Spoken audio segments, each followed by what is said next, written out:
The Miami Dolphins have plenty of talent that is going to need a new contract in the next several seasons. What are fair expectations for the team based off of where they are currently positioned with their player commitments?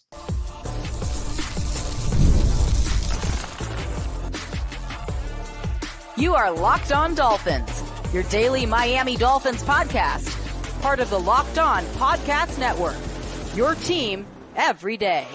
All right, Miami, welcome to another episode of Locked On Dolphins. It is your team every day here on the Locked On Network. I'm your host, Kyle Krabs, a lifelong Miami Dolphins fan, host of Locked On Dolphins, and co-host of Locked On NFL Scouting. You could find our shows on YouTube or wherever you listen to your favorite podcasts. Tip of the cap to our everydayers, because it is your team every day. I had something different planned for today, but then I made the, and I'm going to use air quotes here, mistake of reading the YouTube comments, because you never know what you're going to get in the YouTube comments. But I actually had a really good question in there that I wanted to spend a little bit of time on. And it was pertaining to, is it a fair expectation for the Dolphins to be able to retain all of Tua Tagovailoa and Jaylen Waddle and Jaelan Phillips and Jevon Holland? You know, these are kind of the four prominent players right now. And the Dolphins were kind of in these shoes last year with Connor Williams and Christian Wilkins and Zach Sealer and Robert Hunt. And they didn't retain most of that talent. So that's kind of a little bit of a sore spot for a lot of Dolphins fans. It's hard to see talent let go that kind of matured and became quality starters or cornerstone caliber players as a part of your franchise and then leave and go get big money elsewhere. It stinks. It's one of the sucky parts about being a fan and getting to know the players as people and seeing them grow and become successful and then go have to be successful elsewhere. So I thought it was a really fair question. It was a good question. And in order to kind of get into that answer, I think you have to look at a couple of different things. You have to acknowledge the players that are eligible. I think you have to look at the current investments that you have, and then you have to look at that intersection. We've alluded to this, but we've never really done the deep dive on it. As far as phasing in and out big contracts and what that roadmap can look like or will look like based off of how the contracts are currently set. So the first thing I want to do is I want to go through each position room and acknowledge contracts that are valued at least 6% of this year's cap with future cap hits. And that includes Tua Tagovailoa this year with a $9.1 million percent of cap is what he currently sits at with his fifth-year option year of $23.17 million. That's a big contract, but it's an expiring contract. So in this process, you identify who your current big contracts are. I would put Tua in this boat because it is a non-negotiable $23 million cap hit that's equal to 9% of the cap. It's not always that black and white. For example, there's nobody in the running back room that qualifies. Tyreek Hill this year, 12% of the cap, 12.3%, 12.5% of the cap in 2025, and then that balloons to 19% in 2026. And as we've already alluded to many times, that $45 million base salary, that won't be used, right? That'll either be the basis and a catalyst of a new signing bonus to extend Tyreek Hill, or alternatively, they will move on from Tyreek Hill in one way, shape, or form before $45 million base salary comes into play. But Tyreek Hill, the past few years, has been at or around 6% of the salary cap. And it just hasn't, because they restructured him last year. So the cap percentage investment was not as severe as what we are now currently looking at. And it was still a big contract, but you knew that there was wiggle room and flexibility. They have that with this contract if they want it. They haven't used it. I think that's an interesting subplot. Jaylen Waddle, his fifth-year option year in 2025 is equal to 5.7% of the salary cap. So it's kind of a fringe big contract, but you have to make a decision. And obviously the next decision will be a big one. And that's kind of where you can get into phasing out a big wide receiver contract and putting a new one in, or simultaneously, if you want to keep them both, does that come at the expense of somebody else? We'll get into all that. But again, the first thing you have to do is identify who your big contracts are. Teron Armstead, 3 years remaining on his deal, 4.1% against the cap after he reworked his contract this year. The next 2 seasons, 8.1 and 7.6% of the cap. There's a lot of different ways this one can go. We'll talk about some of them. But based off of Teron and how he kind of considered retirement, it was reported he considered retirement, I think it's unlikely that that is a contract that Miami will have on their books for 2025 and beyond. Now, there's prorated money they'll have to account for, but that's a whole other conversation. The Zach Sealer contract continues to age like wine for Miami. 2024, he's on the books for 2.5% of the cap. 2025 and 2026, it's still 4% of the cap or less for Zach Sealer. And that's similar to the Austin Jackson contract who we skipped over, 5.1 and 4.7% of the cap. So they're 8-figure salary cap hits, but they're very easily digestible and there's still restructure potential to create more salary cap space. They're not big contracts. They're not supersized contracts, right? Jaelan Phillips on the books in 2025, his 5th-year option is 4.8% of the cap. So not even over that 6% threshold that we have either. Bradley Chubb, this is probably the biggest contract that we've touched on yet. 6.2% of the salary cap this year, 10.7% in 2025, 10% in 2026, 9.5% of the cap in 2027. But notice, as we've kind of been working through these, they all have ending years, right? So it's not all the money is rolling and not all the cap commitments are rolling at the same time. And that's important to consider because if they're staggered and you get new player contract extensions, those can also be staggered in a way in which the cap commitments, never mind the cash, that's a separate conversation, can also kind of be staggered to allow you to do what we're going to close today with, which is phasing contracts in and phasing contracts out. Xavier Howard obviously is coming off the books for the Dolphins this year. His contract still technically reflected for another week because he's a June 1st cut. So the bookkeeping still showcases his dollars that are on here. That money will open up. That'll convert to what's left over will be dead money, and you can move on from there. Jalen Ramsey is an interesting case. This is perhaps the most complex of the contracts that we're going to talk on. He's on the books this year for 3.1% against the cap, which is the second of his 3-year deal when the Dolphins traded for him last offseason. And then it's 9.6% of the cap in 2025 at $26 million. But they prorated a lot of money already to the tune of you got another full year's worth of salary, $18.5 million in 2026 if you don't get something new done with Jalen Ramsey.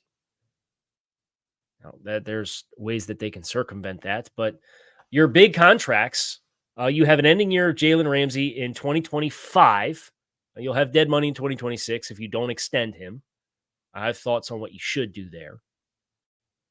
But ending date of 2025 for that big contract. The Bradley Chubb contract has an ending date in 2027 if you're going to see that contract through till its totality. Your other big contract is Teron Armstead, who ends in 2026. And then you have Tua Tagovailoa, who ends after 2024.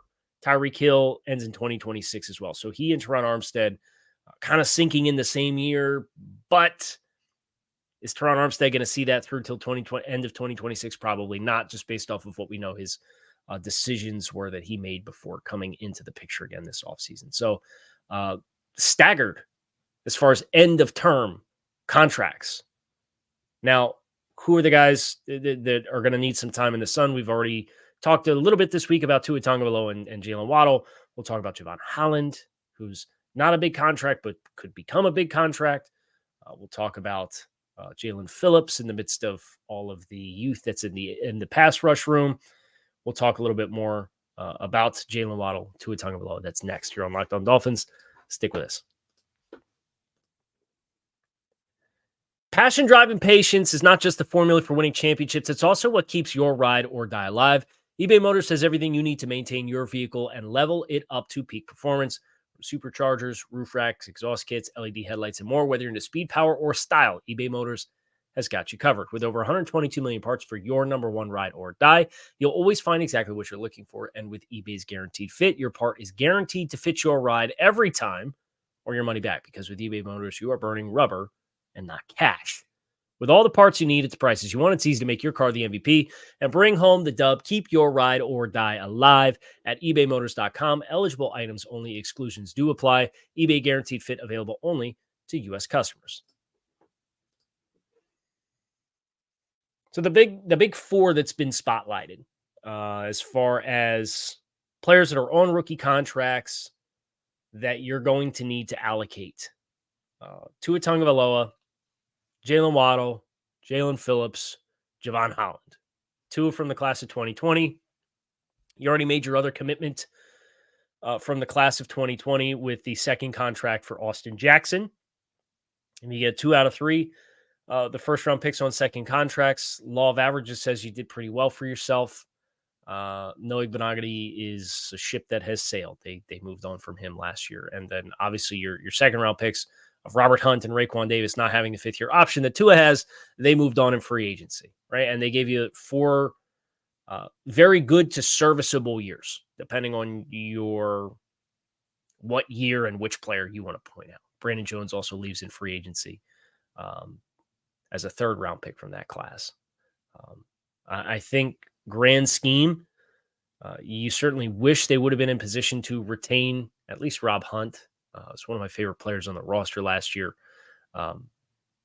But they opted for more of a deep team. And I kind of get the sense that just the valuation of the guard position in general, regardless of how we feel about it,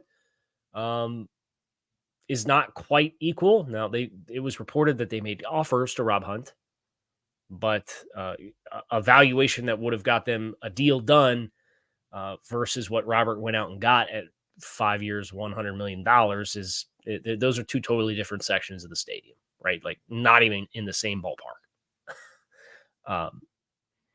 But Jaylen Waddle, we did a full show on talking about him and putting him between $25 and $28 million per season.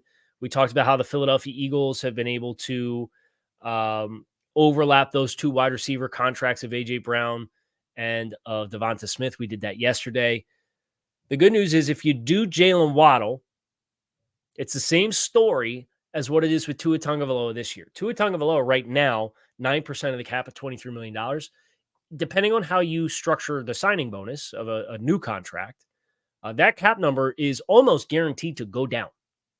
And depending on how you structure the cash flow, you will have either the opportunity to restructure that contract on an annual basis, or it can already be built into the structure of the deal, where realistically you should not get a cap hit as a percentage of cap above 12% until 2027 for a quarterback to a Tagovailoa contract. Case in point, the Tyreek Hill contract that was 4 years, $120 million.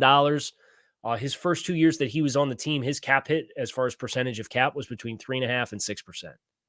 So for Jaylen Waddle, this year he's on the books for 8.6. That's 3.4% against the cap. If you give the signing bonus, you can take the $23 million cash flow that he's expected to get, still give him a raise, and realistically, like you won't be above 6% there until probably the last year of what Tyreek Hill's currently scheduled for in 2026. So it's not just, we're going to sign the contract and get it done. There's wiggle room with how you allocate the cap commitments. They're 2 separate things, cash dollars and cap dollars. You can put the cash up front, and if you feel like the player is going to be a part of your picture for an extended period of time, the way that you prorate that out is going to allow you to have a very disproportionate amount of cash spent versus cap committed. Look at what the Detroit Lions have done this offseason, right? They've extended Jared Goff and gave him, a $73 million signing bonus? This is an astronomical figure, and he had a year left on his deal. But he got a $72, $73 million signing bonus. they give Amon-Ra St. Brown a contract that from a per average basis edges out Tyreek Hill. He was momentarily the highest paid wide receiver in football. And then they extended Penei Sewell. And they spent that's a lot of cash and a lot of signing bonuses.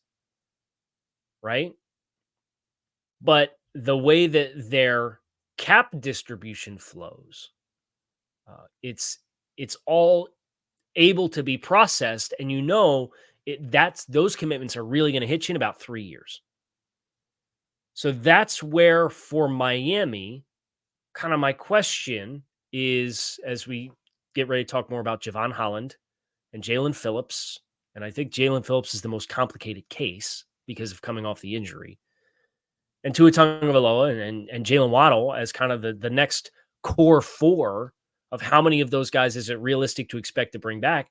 I think it's within the realm of possibility they could get them all back. Now, they have to be proactive.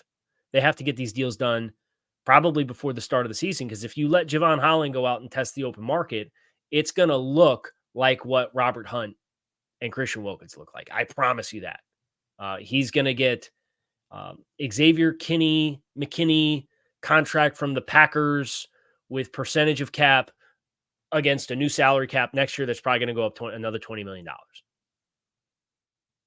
So that's part of the challenge of getting a negotiation done is Mulligetta and Jevon and his team know that.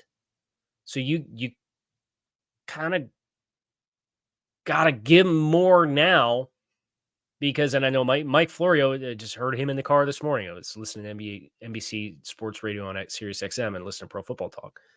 He said, it never gets cheaper if you wait. And I know a lot of Dolphins fans have mixed opinions of Mike Florio. I appreciate a lot of the insights that he brings to the table as far as the business operations of the league. That's a factual statement. It never gets cheaper if you wait.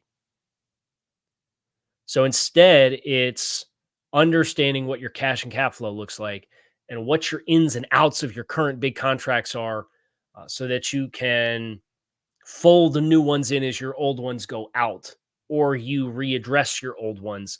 Like I think there's the potential to do with both Jalen Ramsey and Tyreek Hill. So we'll talk a little bit more phasing out and adding in contracts next year on Locked On Dolphins. Stick with us. Wouldn't it be great if you could see all of your investment and retirement accounts in one place? With Yahoo Finance, you can consolidate your views from multiple accounts into one hub and access the expert analysis you need to tend to your entire portfolio with confidence. For more than 25 years, Yahoo Finance has been the brand behind every great investor. Whether you're a seasoned investor or looking for that extra guidance, Yahoo Finance gives you all the tools and data that you need in one place. They're the number one finance destination, providing a holistic look at the financial news cycle, including breaking news, original editorials, analyst ratings, independent research, customizable charts, and so much more. Securely link your brokerage accounts for a unified view of your wealth, including 401k and other investments. A comprehensive perspective is what sets apart great investors, and it's how Yahoo Finance ensures you have the insight to look at your wealth in its entirety. With a community of over 90 million users each month, their real strength is helping you on your way to financial success. For comprehensive financial news and analysis, visit the brand behind every great investor, yahoofinance.com, the number one financial destination, yahoofinance.com. That's yahoofinance.com. Jalen Ramsey's contract is the one, because it's the first to expire, that I think Miami will have an opportunity to address and potentially give themselves an extended runway while keeping the player as kind of a big contract on your books. If you're identifying who the quote-unquote big contracts are right now for the Dolphins, Xavier Howard's one that's getting folded out already. Let's pretend it doesn't exist because it's only going to exist for the Dolphins for another week. You have Jalen Ramsey. You have Bradley Chubb. You have, I don't even want to put Zach Sealer doesn't have a single cap hit above 4.1%. I'm not going to put him on here. You have Teron Armstead. You technically have Austin Jackson at 5.1% in 2025. I'm going to leave him off. You have Tyreek Hill, and you have Tua Tagovailoa. So you have 5 big contracts right now. I think realistically, depending on how you choose to address Uh, Void years, if you continue on that trend, which they really have only started to scratch the surface relative to some of the more progressive teams against the cap in the league, you could probably fit 5 or 6 big contracts. Now, other teams fit more.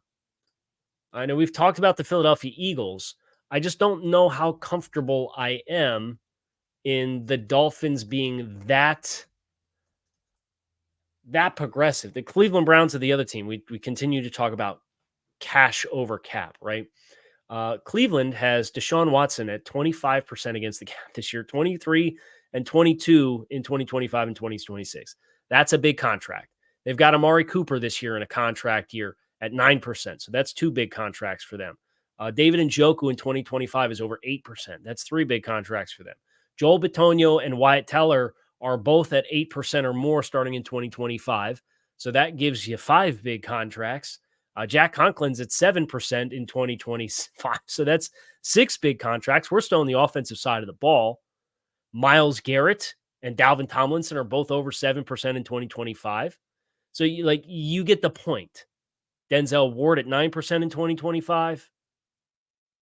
Cleveland can fit 9 or 10 big contracts. But the way that they are approaching the salary cap with all of the void years for effectively every player and multiple years worth of like full salary, I think you got to have a certain level of stability to do that and do that successfully and understand that there's going to be a difficult transition at the end of that rainbow when it eventually comes time for it. Philadelphia is the other team. Jalen Hurts, 8% starting in 2025. So that's 1 big contract. A.J. Brown and Devontae Smith. I guess the Devontae Smith, because of how they structured it, that never gets above 6%. A.J. Brown's up over 8. I'll call them both big contracts because it's $3 or $75 million contract. It's a big contract, sorry. Dallas Goedert is probably not going to qualify, but then you go offensive tackles. They just extended Jordan Mailata. So you have Jordan Mailata and Lane Johnson. Those guys are both at 7% starting in 2025. On the interior, they just gave Landon Dickerson a monster contract extension. He gets up to 11%, but that's in 2028, but it's still a big contract. So now half your offense is big contracts. They're a little bit more youthful on the defensive side of the ball, but they have a lot tied up from a void money perspective in the secondary. You got 2 corners that are over the age of 30, Darius Slay at 33 and James Bradbury at 31. And in 2026, they have combined 25 or respectfully $25 and $21 million void cap hits. Like those are big contracts, even if their immediate cap sense is around 5%. So they got about 8, right? You can fit 6 or 7 big contracts in a way that I think is respectfully responsible. And, if Philadelphia or Cleveland goes out and wins the Super Bowl this year, I don't think they're going to care, right? Right now, Miami's got 5. They've got room. It's as Teron Armstead goes off, and I think that's the first one to go, is Teron Armstead. That's going to open the door for you to have 1, potentially 2, if you're proactive with the Jaylen Waddle contract extension. Jalen Ramsey, I would want to have another contract worked out for him. I'm not particularly interested in an $18.5 million void cap hit in 2026 for a player who's still playing at the level that he is. And I think with the positional versatility that he affords, if he ends up being a safety and a nickel player and an inside player as compared to an outside corner exclusively, you're paying a premium for that. Sure, you certainly are. But the elite instincts that he brings, like I would want Ramsey to be here beyond 2025. So that for me is 1. Jevon Holland, absolutely interested in working something out. That for me would be a 2nd contract. And the Dolphins have kind of told us with how they've chosen to spend. They spend a lot in the secondary. They invest a lot in the secondary. That's of interest to me. I think, and that aligns with their core values to have 2 big contracts back there. Bradley Chubb, put him in the conversation with Jaelan Phillips, you've kind of extended your runway a little bit because you have to figure out what's going on with Jaelan Phillips and his Achilles tear, but you added another first-round pick in Chop Robinson. So Jaelan Phillips, I would let ride a little bit. Bradley Chubb, we've covered this a little bit this offseason. There is an exit ramp for 2025 as a post-June 1st cut, and you could save about $20 million against cap. But that is dependent on Muhammad Kamara and Chop Robinson and what they are able to showcase in 2024. And in addition, Jaelan Phillips and his own respective recovery from an Achilles, which we're all very optimistic for, but it has to happen, right? It has to happen. And there is an element of unknown. So because there's an element of unknown, I would be a little less proactive working with Jaelan Phillips, knowing that if you keep him at 4.8% against the cap in 2025 and you keep Bradley Chubb, you could then take the exit ramp on Bradley Chubb in 2026, and it becomes a little bit more digestible for you to move on from 2026. If that's when you wanted to activate, hey, our big money contract on the edge group is going to be Jaelan Phillips. I would maybe let Jaelan Phillips play into the fifth-year option unless he comes back and is an absolute rock star.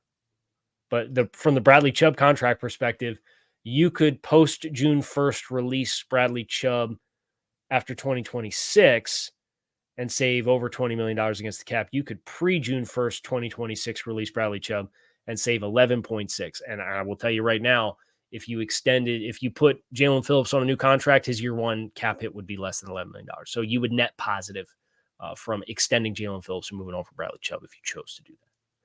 So that's an important kind of knowing the phase in, phase out overlap that exists. We talked a little bit about Tyreek Hill. Their decision not to touch his contract. I continue to just sit here and spend a lot of time wondering what that means, because you've heard some allusions to potentially doing a contract extension for Tyreek Hill. You've heard some allusions to you've heard plenty of reports about the off the field storylines and headlines that Tyreek Hill is making for the wrong reasons. They could move on after 2025 and save $11.5 million against the cap, or after 2024, and save $11.5 million against the cap. That be via trade or release. I can't imagine that you would release Tyreek Hill. If you post June 1st him, you would save $23 million against the cap. So you have an out after this year if you want it. I don't think they would use it. I'd be very surprised if they used it. But maybe you play through this season and he has 2 years left on his deal, and maybe that's when you sit down and finish some of those extensions. I'd be surprised if he had 3 years left on his deal if they extended him now to kind of create more of that runway and reduce that cap hit. But just to reinforce the point, he was 3.1% against the cap with a $25.5 million signing bonus in 2022. So he got over $26.5 million in cash. That was 3.1% against the cap. And then last year, because they restructured him, he was at 5.7. So, and there's no void years at all on that contract at all. So if they wanted to keep Tyreek Hill with Jaylen Waddle beyond 2025, they could address both of those contracts, I think, and do that. And also get Tua Tagovailoa done. So, yeah, I can foresee, because Teron Armstead is going to be coming off the books. You have a little bit of time for your edge group 1-for-1 swap. They should be in a position to be able to take on all of these core four of Tagovailoa, Waddle, Phillips, and Holland. If they want it, they will be able to keep all of them, just because there's that lag from when you initially sign the contract to when the big contracts hit. You effectively have the out of all of them.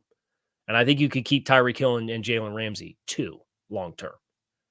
As long-term as you want to keep a wide receiver that's 30, as long as he's playing at an elite level, and a corner or defensive back in Jalen Ramsey, who is among the NFL elites, but also like age 30 season this season. So I appreciated the question. I hope that gives some insight into who I think the nucleus can be for the team long-term, if they want it to be. But that's the other thing is like they're going to do their negotiations and then they're going to covet the flexibility. If they don't get something done, they showcase what if they had a flexible offseason, which they had this year. I like a lot of what they did. I don't love everything that they did. I think it's still a little incomplete in some places. But they are going to field a competitive team again this year, despite whatever narratives exist that the window's closed or the ship has sailed or they're going to regress in a severe way. That's not to say that's not within the realm of possibility, but I don't look at this roster and say, yeah, you guys don't have the ammunition to make a run and give yourself a chance in the AFC East this year. I still think that's very much in the cards for the Miami Dolphins. So that's going to do it for us this week, unless we get some breaking news, and you never know when that comes through the pipe. So keep it locked in right here with us on Locked On Dolphins. It is your team every day. You can find us on YouTube or wherever you listen to your favorite podcast. Make it a great rest of your day. Make it a great weekend. I'm out of here. Fins up.